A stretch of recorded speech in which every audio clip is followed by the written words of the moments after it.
n'ont jamais tenu. Je m'appelle Élise. J'avais 17 ans quand mes parents, Claire et Vincent, m'ont juré qu'ils arrêteraient de boire pour ma dernière année de lycée. On vivait à Rennes, dans une maison où l'odeur du café matinal masquait parfois celle du whisky de la veille. Pendant des années, j'avais été leur gardienne, cachant les bouteilles, mentant aux voisins, nettoyant leurs dégâts, mais cet automne-là, il semblait sérieux. Un calendrier sur le frigo comptait 142 jours sobres, chaque jour marqué d'une croix rouge. Ma mère allait à des réunions, remplaçant ses verres de vin par des tisanes. Mon père, lui, passait ses soirées à rénover un vieux vélo dans le garage, un projet qu'il n'avait pas touché depuis mon enfance. Pour la première fois, j'ai cru en eux. Je pouvais enfin inviter des amis sans craindre une crise. J'ai commencé à rêver grand, à postuler dans des universités à Paris, loin de la Bretagne. Mes notes étaient bonnes, et ma conseillère d'orientation disait que j'avais une chance pour une bourse. Mais en novembre, tout s'est effondré. Mon père a perdu son emploi à l'usine. Une nuit, je l'ai trouvé dans le garage, une bouteille de gin à la main, les yeux vitreux. « Juste ce soir, Élise », a-t-il murmuré. « Ne dis rien à ta mère. » J'ai passé la nuit à nettoyer, jetant la bouteille, essuyant les traces. Le lendemain, il a marqué une nouvelle croix sur le calendrier, comme si de rien n'était. J'ai souri à ma mère pour cacher la vérité. Mais elle aussi a craqué. Quelques semaines plus tard, j'ai senti l'odeur de rhum dans son thermos de thé. Elle manquait ses réunions, prétextant des migraines. Ils jouaient tous les deux la comédie, me regardant dans les yeux en disant que tout allait bien. J'étais coincée, surveillant leurs mensonges, pendant que mes dossiers d'université s'empilaient sur mon bureau. La date limite approchait.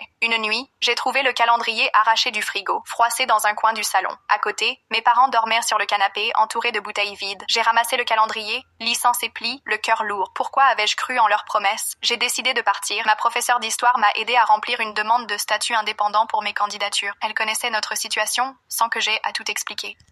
Quelle est la promesse que tes parents n'ont jamais tenue? Je m'appelle Élise. J'avais 17 ans quand mes parents, Claire et